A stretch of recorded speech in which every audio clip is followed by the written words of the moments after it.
Hello friends, welcome to my channel Kanyakumari special. நம்ம இன்றைக்கி ஒரு சூப்பரான ப்ராடக்ட் ரிவ்யூ தான் பார்க்க போகிறோம்.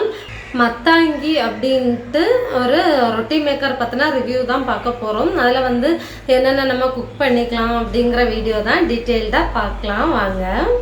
இதுதான் நம்மளோட ப்ராடக்ட்டு. Brand name மத்தாங்கி.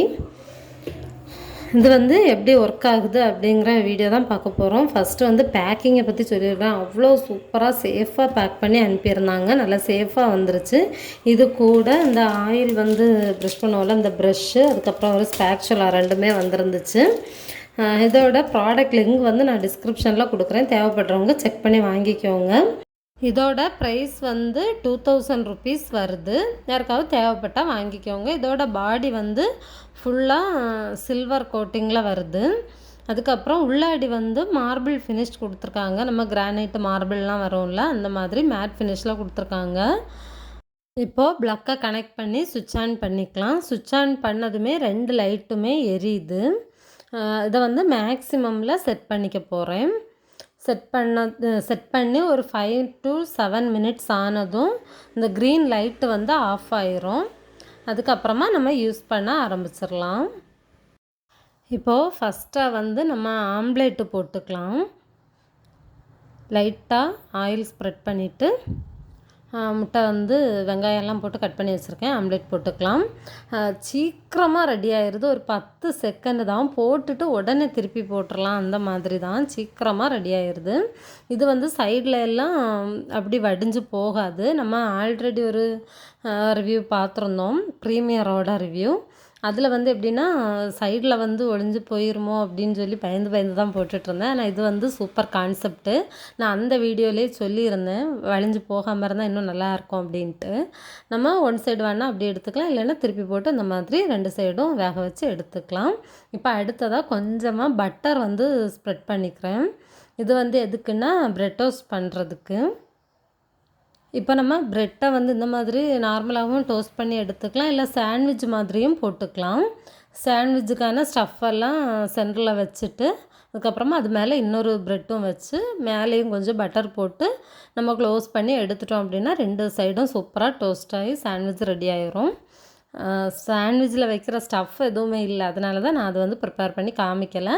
ஏதாவது விலாகில் கண்டிப்பாக இன்க்ளூட் பண்ணுறேன். அதே மாதிரி திருப்பி போட்டு அடுத்த சைடும் நம்ம போட்டு எடுத்துக்கலாம். 2 சைடும் நல்லா கிறிஸ்பியாக வரும். ரொம்ப நேரத்துக்கு அப்புறமும் உள்ளே அந்த சாஃப்டாக ஒரு லேயர் கிறிஸ்பியாக அப்படியே இருந்துச்சு. அடுத்ததாக தோசை ஊற்றி காமிக்கிறேன். நமக்கு தேவையான அளவு மாவு எடுத்து ஸ்ப்ரெட் பண்ணி எடுத்துக்கலாம். இது மாவு கம்மியாக ஊற்றி நம்ம நெய்ரோஸ்ட் மாதிரியும் போட்டுக்கலாம்.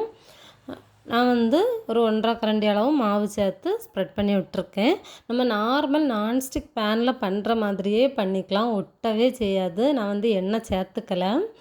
குட்டி சார் கேட்டுகிட்டே இருந்தான், அதனால தான் கொஞ்சம் மேலே நெய் சேர்த்துருக்கேன். மற்ற மாதிரி எண்ணெய் இல்லாமலே நம்ம போட்டு எடுத்துக்கலாம், நல்லா தான் வருது. நம்ம நான்ஸ்டிக் தவாலாம் யூஸ் பண்ணுவோம்ல, சேம் அதே ப்ரொசீஜர் தான், கருகியெல்லாம் போகாது. அடுத்ததாக ஊத்தாப்பம் போட்டுக்கலாம். அதுக்கு 1/2 டீஸ்பூன் நெய் சேர்த்துட்டு 1 குழிக்கரண்டி அளவு மாவு சேர்த்துக்கலாம்.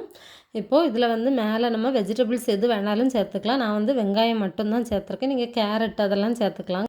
அப்புறமா மேலே ஒரு 1/2 டீஸ்பூன் அளவு இட்லி பொடியும் 2 டீஸ்பூன் அளவு நெய்யும் சேர்த்துக்கலாம். நெய் தான் நல்ல டேஸ்ட் கொடுக்கும் ஊத்தாப்பத்துக்கு.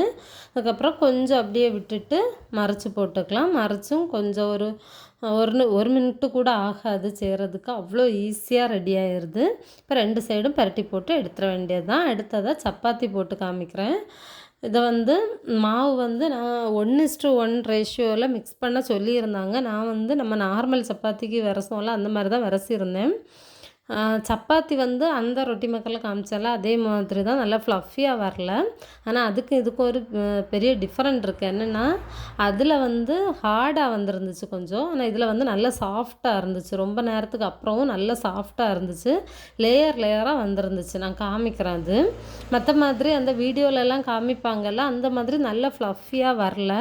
ஒருவேளை 1:1 ரேஷியோவில் மிக்ஸ் பண்ணி பார்த்தா கரெக்டாக வருமானமோ தெரில. நான் செக் பண்ணிவிட்டு அதையும் விலாகில் கண்டிப்பாக இன்க்ளூட் பண்ணுறேன். ஆனால் சப்பாத்தி நல்லா சாஃப்டாக வந்துருந்துச்சு இதில் பண்ணது. இப்போ எல்லாமே ரெடி ஆயிருச்சு பார்க்கலாம். ப்ரெட்டு வந்து சூப்பராக வந்திருந்துச்சு. அதே மாதிரி ஆம்லேட்டு, ஊத்தாப்பம், தோசை எல்லாமே சூப்பராக வந்திருந்துச்சு. சப்பாத்தி வந்து நல்லா ஃப்ளஃபியாக வரல, ஆனால் சாஃப்டாக இருந்துச்சு. லேயர் லேயராக இருந்துச்சு காமிக்கிறேன். இந்த பாருங்கள், இந்த மாதிரி லேயர் லேயராக வந்திருந்துச்சு. எனக்கு வந்து ரொம்ப பிடிச்சிருக்கு ப்ராடக்ட்டு. கண்டிப்பாக ரெக்கமெண்ட் பண்ணுவேன். யாருக்காவது தேவைப்பட்டால் வாங்கி யூஸ் பண்ணுங்கள். லிங்க் வந்து டிஸ்கிரிப்ஷனில் கொடுக்குறேன். தேவைப்படுறவங்க செக் பண்ணி பார்த்துக்கோங்க. வாங்கணும்னு நினச்சிருந்தீங்கன்னா கண்டிப்பாக இந்த வீடியோ உங்களுக்கு யூஸ்ஃபுல்லாக இருந்திருக்கும். இது போக உங்களுக்கு ஏதாவது டிப்ஸு தெரியும் அப்படின்னா கண்டிப்பாக கமெண்டில் சொல்லுங்கள். அதையும் நம்ம ட்ரை பண்ணி பார்க்கலாம். இப்போ தான் ஃபஸ்ட் டைம் என் சேனலில் பார்த்துருக்கீங்க அப்படின்னா சப்ஸ்கிரைப் பண்ணி வச்சுக்கோங்க. நெக்ஸ்ட்டு இன்னொரு வீடியோவில் பார்க்கலாம். அது வரைக்கும் பாய்.